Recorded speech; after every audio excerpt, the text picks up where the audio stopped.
جن کے انہوں نے دلگیری کی ہے، اور یہ آج ملت کا اور معاشرے کا ایک بہت ہی اہم سرمایہ ثابت ہو رہے ہیں۔ تو دوستو، انجمن طلبہ اسلام صرف طلبہ میں کام کرنے کا اپنا نصب العین رکھتی ہے۔ ہمارا کوئی سیاسی مقصد نہیں ہے، ہمارا مقصد طلبہ کے دلوں میں عشق رسول کی وہ شمع فروزاں کرنا ہے جس سے ہماری دنیا اور آخرت سنور سکتی ہے۔ تو دوستو، آج میں یہاں کھڑے ہو کر صرف اپنے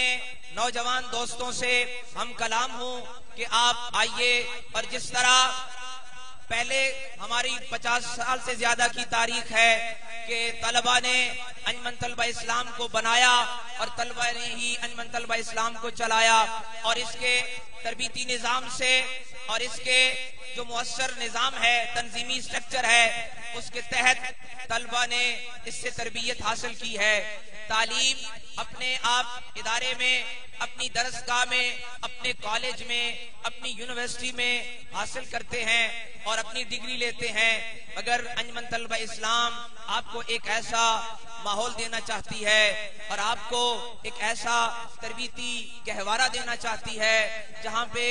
آپ کی دوستیاں بھی با مقصد ہوں گی، جہاں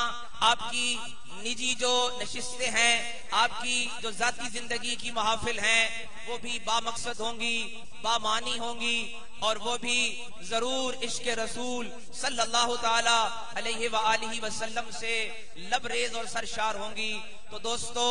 آپ کو میں یہ دعوت دیتا ہوں کہ آپ آئیے، انجمن طلبہ اسلام کے اس مشن سے وابستہ ہو جائیے۔ اور یہ مشن، جیسے میں آپ کے سامنے عرض کر رہا ہوں، یہ وہ مشن ہے کہ جس نے ہمیں تعلیم تو ہم نے حاصل کی ہے، مگر اس کے ساتھ اس نے ہمیں یہ تربیت دی ہے کہ اب ہمارے رفقا ہیں، ہمارے جو سابقین ہیں، وہ معاشرے میں پروفیسر ہیں، ٹیچرز ہیں، اساتذہ ہیں، وکلاء ہیں، زندگی کے جس شعبے میں ہیں، وہ ایک عشق رسول سے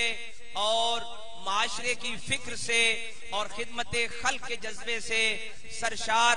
وہ عظیم شخصیات ہیں کہ جن پر ملک و ملت اور معاشرہ فخر کر سکتا ہے۔ تو دوستو، ہماری اس راہ میں رکاوٹیں بھی ہیں، مشکلات بھی ہیں، آزمائشیں بھی ہیں اور امتحان بھی ہیں، اور میں یہ آج بات کہنا لازم سمجھتا ہوں کہ انجمن طلبہ اسلام نے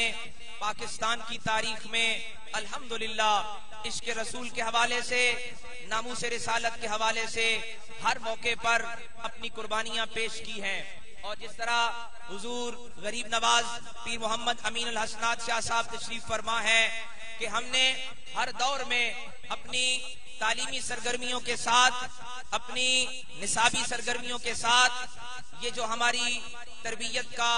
یہ جو اثر ہے، یہ جو ہمیں یہاں سے سبق ملا ہے،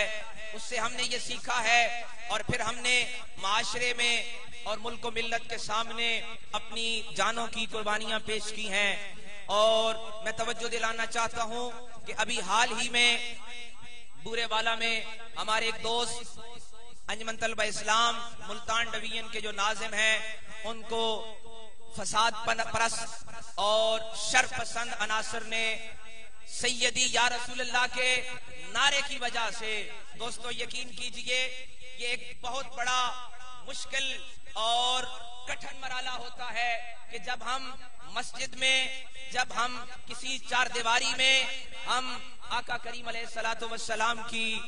حرمت، آپ کی ناموس کے نعرے بلند کرتے ہیں، اور اس کے برعکس بہت ہی مختلف اور مشکل مرحلہ ہوتا ہے جب آپ کسی کالج میں، کسی یونیورسٹی میں یا کسی بازار کے چوک میں سیدی یا رسول اللہ کا نعرہ بلند کرتے ہیں، اور اس پر آپ کو مشکلات کا سامنا ہوتا ہے، آپ کو دشمنیاں جو ہیں وہ بنتی ہیں، عداوتیں بنتی ہیں، اور اس کا پھر نتیجہ کیا نکلتا ہے کہ ہمارے اس جری بہادر دوست نے جو ہے وہ گولیاں کھائی ہیں اور پھر اپنی جان جو ہے وہ پیش کر دی ہے۔ میں آج کے اس سیمینار کے پلیٹ فارم سے یہ بات کہنا اپنی ذمہ داری سمجھتا ہوں